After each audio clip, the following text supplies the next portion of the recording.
You're listening to the Proteus Leader Show, a top 10% world-rated podcast where you'll get practical tools and insights for leading, managing, and staying ready for the future. Your host today is a senior leader of Proteus International, a firm that focuses uniquely on leader readiness, working to support organisations of all sizes and industries all over the world. Ready for something you can use today? Enjoy this episode. Hi everyone, and welcome back to the Proteus Leader Show. I'm your host, Marie Olive, and I'm especially excited about today's episode because I get to talk with a dear colleague of mine and a friend, Therese Miclot. Therese is a Director of Facilitation Excellence here at Proteus International and has spent more than 25 years helping leaders level up, not just by teaching them what to do, but by showing them how to show up. She's trained and coached thousands of managers across industries like tech, banking, pharma, and media, helping technically brilliant people become truly impactful leaders. And now Therese is the co-author of a powerful new book, The Facilitation Advantage, which breaks down the mindsets and skills leaders need to run high-impact meetings and shape meaningful conversations that actually move the business forward. Therese, welcome to the show. Oh, I'm so excited for this conversation, Marie. I'm so glad you're here. And let's dive in right away, starting with the why. You've spent your career helping leaders become great facilitators, and now you've co-authored that book. What inspired you to write this book, and why do you think this topic is relevant right now? Yes, I think that what I started to see as I worked with leaders was a consistent gap. And that being that leaders are expected to do more now than ever. They're expected to influence and guide and align large groups of people. And added to that, do it across geographies, do it across high stakes situations. And what I found is that there's a skill set that is aligned to that most leaders don't necessarily have because they've been focused on their subject matter expertise, their domain knowledge. And so now that you have to operate in a much more complex environment, you need additional skills. And I really like what you said around that global kind of challenge and complex environment, because there's a lot of misalignment in all this. So what are those skills? Well, first, that made me think of another thing, and that is when Kat Coppin and I first started to write the book, we struggled with the term facilitate because we think it has many different meanings. And so what are the skills that go into that? And what we discovered that I loved was that the Latin root of the word facilitate is to make things easier, render less difficult. And I think that the best leaders today know how to do that. They make it easier for people to buy into their ideas, easier for people to adapt to change, easier to get the resources that they need. And so the skills that underlie this aren't skills that I think we think of as a teacher or a professional facilitator. They're the practical skills that enable you to get things done with and through others. That's quite a surprise because learning about this word, make it easier, is actually very aligned with Proteus' mission, because we have as a mission to make it easier for leaders to move toward the hopeful future. Right. And so it's about facilitation, and that's really at the core of what we do.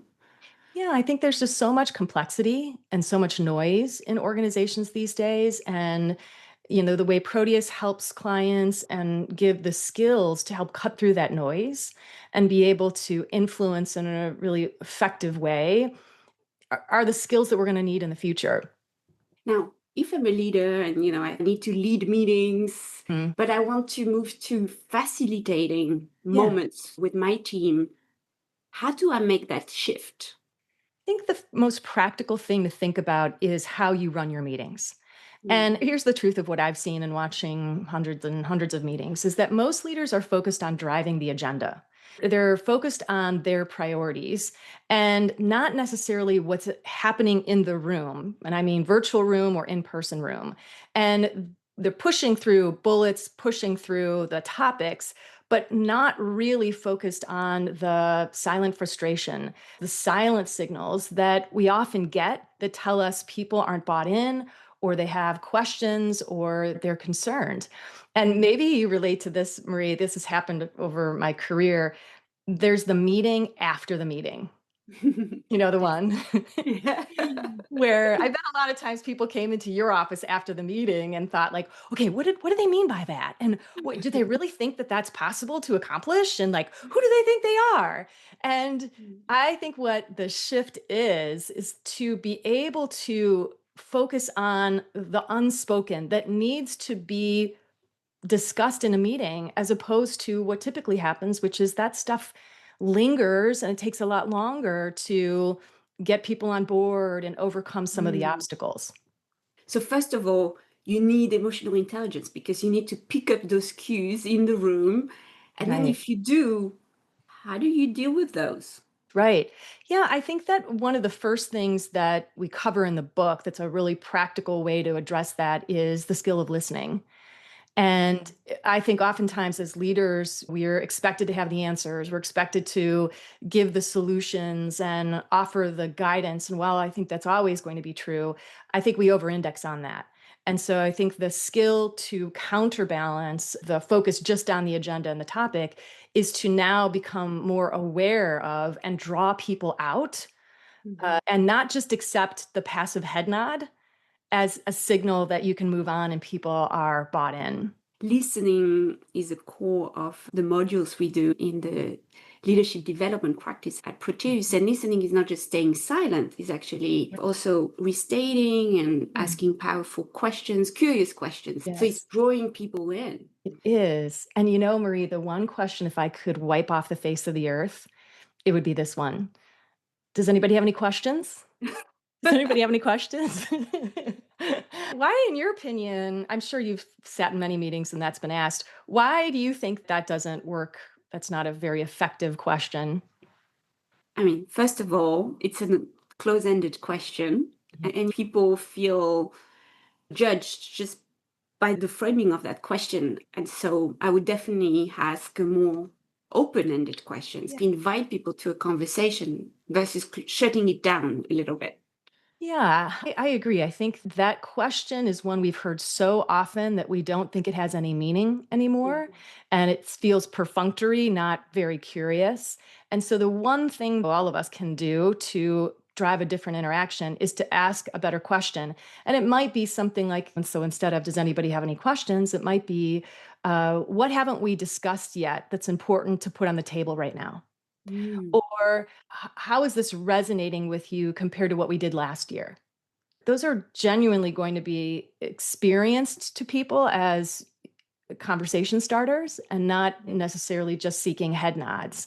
And that's where you really can solve root cause issues or problems, as opposed to skimming the surface and thinking we're all on board, only to find out a week later, 2 weeks later, next quarter, that people really weren't on board with the idea or aren't moving as fast as you expected them to. And for a lot of people, sometimes it's counterintuitive that listening skill and asking questions also bring executive presence to the Oh, it's so counterintuitive. Erica Anderson, the founder of Proteus, said this to me many years ago, and it always stuck. She said, listening is like Clark Kent, meaning it's Superman. It is the most in powerful disguise. skill. Yes, in disguise. We don't think of it like, oh, I sit in how many meetings a day and all I do is listen. But when we're talking about listening and the way Proteus approaches listening, it's a much deeper skill. And I never was taught listening skills in school or graduate school. And I don't think most of us have formally learned how to listen deeply and have it as a skill, as you said, to show up with actually more presence and more confidence versus feeling like I have to say something smart in every meeting. It's also very important in the boardroom. And Mhm. people who master that skill, they more listen to in the end. Oh, it's that counterintuitive part. Now, many of our listeners lead complex teams across functions and geographies. So, Mhm. what are some common mistakes you see them doing when they facilitate? Mhm. And how can they avoid them? Mhm. I think that some would be tailoring your content and message to your audience. I think that as I coach a lot of people, what I find is that subject matter experts, really those that are expert in their fields, tend to come into meetings thinking about, again, not just their agenda, but they're not necessarily thinking about their audience. Am I speaking with board of directors? Am I speaking with senior leaders? Am I speaking with investors? Am I speaking with new hires? And so the first thing is, as you're preparing for any meeting or discussion, be thinking first about who is my audience and how do you tailor to that audience. I think the best skill that we could all be building is the skill to expand our choices moment to moment when we're with different audience members, when we are asked a curveball question that we weren't expecting, Yeah. when we're seeing that we're losing people's attention or we can tell that there's something under the surface. I think if leaders can be better at extending the choices they have, the more effective they are, versus what I think we all do, which is we fall into patterns, we fall into our habit. We do the things that make us comfortable. And I believe to be able to do that, you need humility, because maybe you went into that meeting, into that presentation with a plan, and you have to change the plan because you're picking up what the audience is sending to you. And I think people were able to do that really commend, respect. I think that's what I like about the body of work is that we're not telling people to necessarily change. We're telling them to have more capability so that whatever moment or situation they find them in, they have more choice. So, for instance, if you're the eighth meeting of the day, and let's face it, everybody's tired, everybody is worn out, and you want to make sure your point gets made and is engaging with people. Well, that is a choice. You could just offer details. You could stop and ask a question and invite commentary so that it engages people and maybe adds a little bit of energy. You could tell a story because story is sticky and people are tired. And it's much more memorable to tell a story sometimes than just to offer data. And so that's, I think, the trick for us all is how can we add more options to what we do and what we bring to groups versus rely on the one or two things that helped us get to the place we are today. And being comfortable with those unplanned moments where you need Yes. to, as you said, expand your choices. Yeah. I love the storytelling capability. Maybe we can dive into that a little bit more because Yeah. to me, this is a skill that you can prepare for and thinking about your audience, what stories would resonate with them. And you need to really think through those. It Right. has to be relevant for that audience. You cannot always use the same stories. It's So true. It's can true. you talk a little bit about that skill? Yeah. And I have to give credit to Kat Coppett, my co-author and also a partner to Proteus, because she came from an improv background, a formal theater trained professional, and brought a lot of the storytelling concepts and frameworks from that area. And what I've even learned over time is that one, you have to be able to define and create a story that people can see themselves in so that they are engrossed in it and could imagine themselves as the main character. And that every good story has a framework, very similar to if you watch Pixar movies or any movie basically follows a framework of what must happen, the beginning situation, then an event or something that breaks the routine, and then what happens from there, and then of course the climax. And so it's simpler than it might sound in that just good stories have those beats to them. And the more we can frame stories as opposed to just think they'll come to our minds at a perfect time, the better. So, my one tip is you do have to plan your stories a bit to ensure that they have the maximum impact. And the second thing is you have to practice your stories a lot. I use some stories, Marie, that I know I've repeated hundreds and hundreds of times. And I've learned to curate them and leave out elements or add emotional interest so that I can see on the faces of people that I'm interacting with that they're totally drawn in or even they have an emotional reaction. That's only come by pre planning your story and then repeating it and finding what works and changing it. I think it's powerful. And actually, coming from the media industry myself, we talk very openly about the story spine which is Mhm. the model used by Pixar and Disney to build all these stories. And those key elements, they're there in all powerful stories. You need a hero, you need enemies, you need obstacles. Often I Right. tell my students when I teach storytelling, Uh, you cannot have a story where there are no problems. There Right. are no obstacles. Right. Nobody is interested in that. So yes, knowing what works and what are those key Mhm. elements of a story, then preparing, thinking about who is going to listen to those stories, Mhm. I think help you be that powerful facilitator when you're Yeah. in the room. I've watched you tell many good stories in front of leaders. And the other thing I'll add that I see you do often is you create tension. The way you pause through the story and almost leave everybody a bit on a cliffhanger and they're, well, what happened next? And then the second thing is you also have a gift of helping people see themselves as the main character in that story. And so I think the more stories feel relevant to you, there's more connection to you and to the situation. And I think what you offer is more credible because it resonates in a way that just telling facts won't. Thank you. That means a lot what you said because when my purpose when I share those stories is I want those women especially to Mhm. think, oh, this happened to Marie. Mhm. This could happen to me and I can Mhm. overcome it. Mhm. I want people to feel empowered and hopeful as they Mhm. could see their career, their future. Well, that makes me think of one other thing I think that you do. It demonstrates a level of vulnerability that draw people to you. And I think that we appreciate stories where there is hardship, like you said, where something went wrong, where all seemed to be lost and we pulled it out of the fire. And I think that's another draw on facilitation skills to be seen as relatable and connected to people and vulnerable in a way where we feel more equal with each other. My master and inspiration on that topic is Brené Brown. Mm. And she talks about vulnerability as a key leadership trait and encourage leaders not to be afraid to share those vulnerable moments. And I think it's so true. And when I started doing it, I felt terrified initially. And then I was like, oh, but I can connect Yeah. to my team members and audiences in a much deeper, Mhm. authentic way. So it's Mhm. worth it.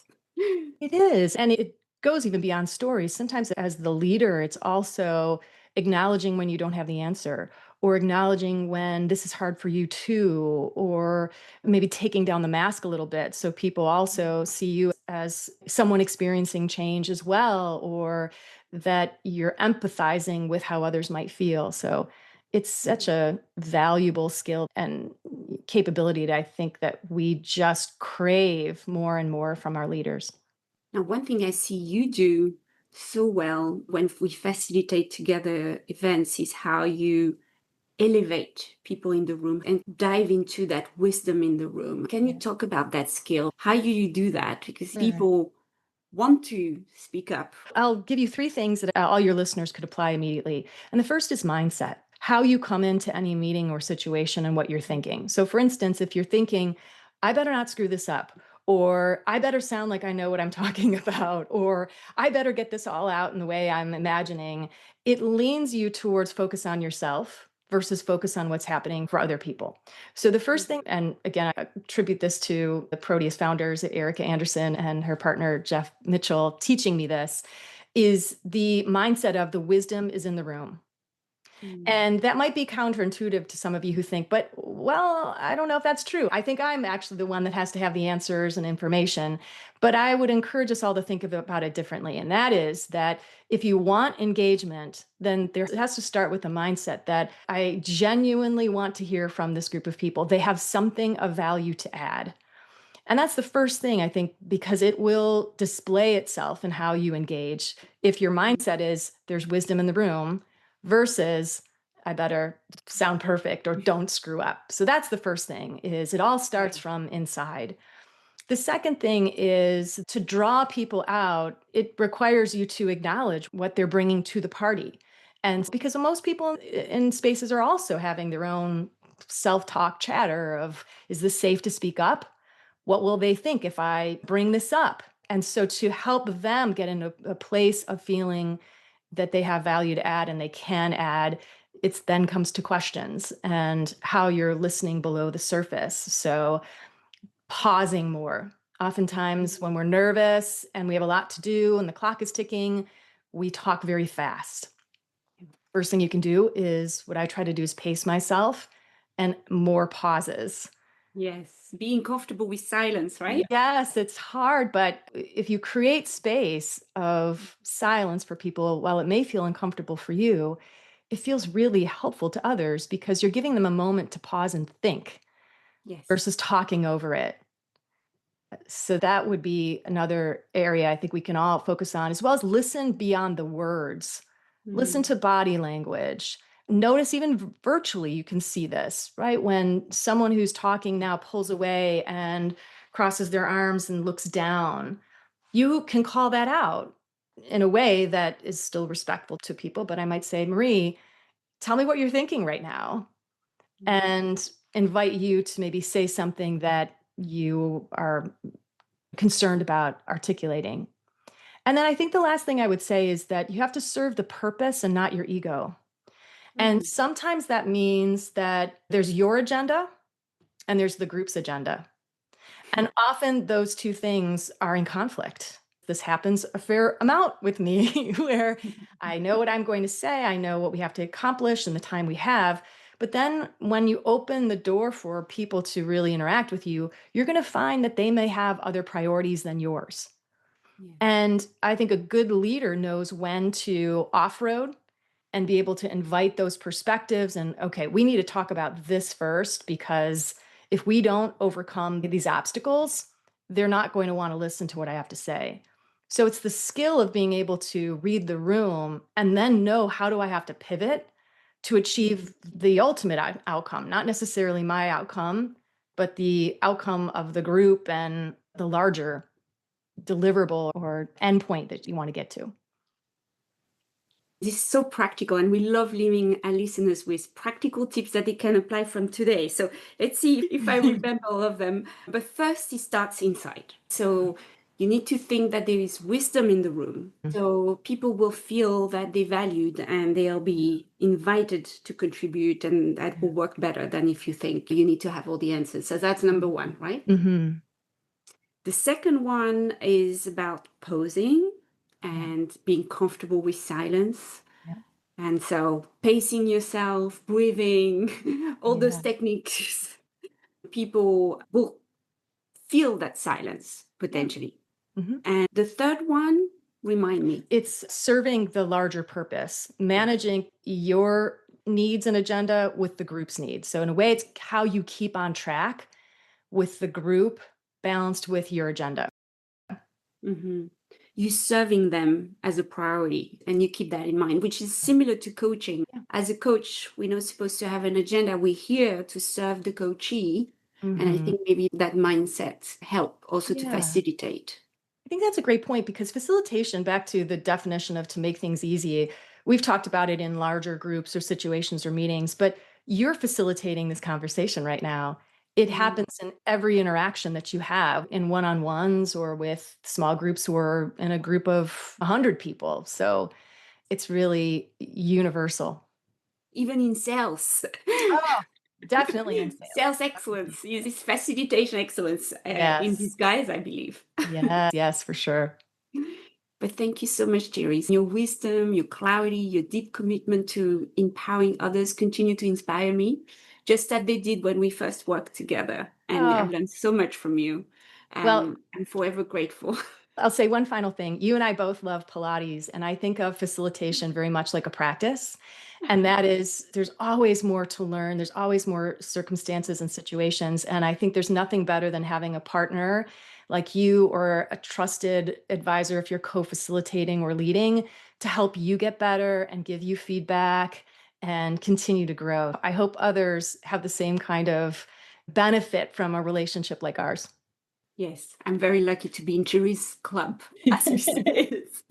Now, if you want to learn more about Therese's work and the Facilitation Advantage, head over to the facilitationadvantage.com website for self-assessment. And as always, for more tools and insights to help you lead with impact, visit us at Proteus-International.com. Now, thank you for listening. And until next time, here's to co-creating the facilitative leadership you truly want. We hope you're feeling better equipped to create the career, the business, and the life you want.